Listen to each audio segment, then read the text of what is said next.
The Simpsons Hit and Run is a game that was released in 2003 based on the Simpsons TV show that follows the Simpsons family trying to save the world from aliens. There's a pretty big speedrun community for this game, as well as a big increase in popularity, with 18 of the top 20 runs being submitted within the past year. The most popular speedrun category is to complete every mission in the game, and the current world record holder has a time of 1 hour, 21 minutes, and 19 seconds. But what time can you get on your very first try? I'm speedrunning every game for the GameCube, and this is how quickly you can speedrun the Simpsons Hit and Run on your very first try. The name of the speedrun that we're doing is the All Mission Speedrun, which is a pretty straightforward run. All we have to do is complete each mission of each level. While there are a few tricks and glitches that we have to do to save some time, the main strategy is just for us to complete each mission and hopefully not fail that many times. The missions themselves aren't too insanely hard, but the hardest part of this run, especially for beginners, is planning out your coin route.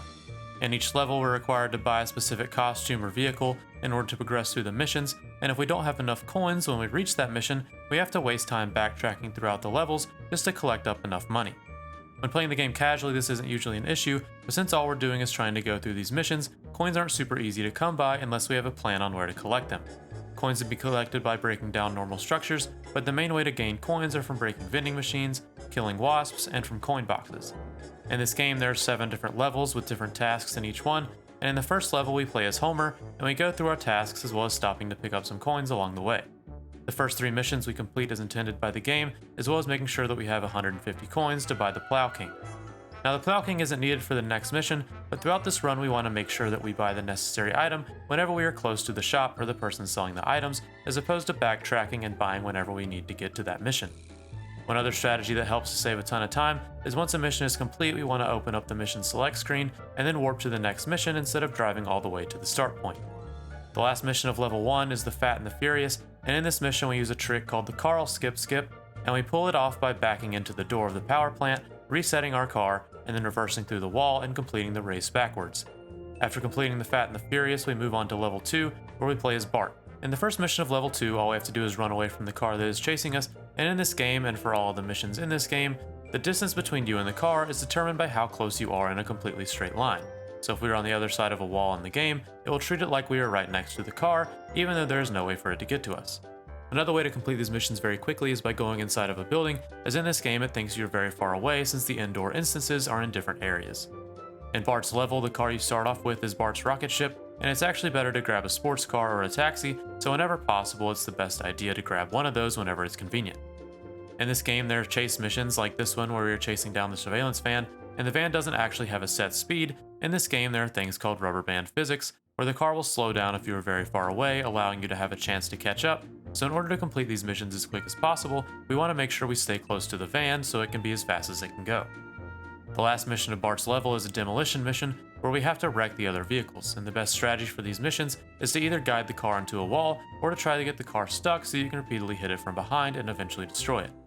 At the end of Bart's level and most other levels, there's a cutscene which can be skipped, and I wasn't able to skip this one, but the way it works is that you want to pause the game a frame before the cutscene starts, and it will allow you to select the next mission from the level select, allowing you to skip the entire cutscene.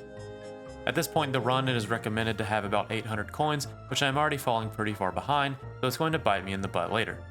The next level is Lisa's level, and it starts off with us having to win a race. The stage for Lisa's level has a lot of shortcuts, and most of these missions are fairly easy as long as we make sure to take them. While we are pretty far behind in coins, the movie set area has a ton that we can stock up on, and the next mission has a trailing mission where we try to collect items out of the back of a car. In this level we have to collect 15 skunks, and the best strategy for levels like this is similar to the destruction ones. Our main goal is to get the car into a corner so that we continuously hit it, causing it to drop all the skunks that we need. Once finishing the mission, we have to buy off a cool Lisa outfit while we are inside the observatory, and then make our way down to Camp Krusty to buy the school bus. The school bus mission is pretty easy as we can do a lot of damage with the bus, and the other main trick that we have to do in the Lisa level is once collecting all of the goldfish, instead of taking the ramp to the boat, we can use our car to jump onto this wooden post and jump onto the boat to talk to Bart. The next level is Marge's level, where we are back in the first area that we were in as Homer, and the first few missions as Marge are pretty straightforward, and our main focus is just to grab coins as we are completing them. One thing that I forgot to mention in this game is that there is the hit and run that can happen, similar to gaining stars in Grand Theft Auto. If you hit too many cars and pedestrians, the cops will be sent on you and not only slow down your time, but they will take 50 coins whenever you are busted. This isn't too bad if it happens only a few times, but with some of the speedrun routes being very strict on coins, getting busted a couple times can completely kill a very good run, and luckily I'm well over the world record by now, so I don't mind getting busted a couple times. After completing the second mission of Marge's level, we have to go buy the inmate costume, which I barely had enough to afford, so coins are about to become an issue for me.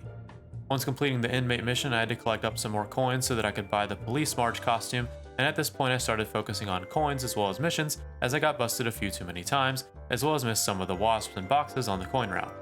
The last mission of Marge's level is a platforming mission where we have to run around and collect cans, and luckily the rooftops that all these cans are on have a decent amount of boxes and wasps so we can build up our coins.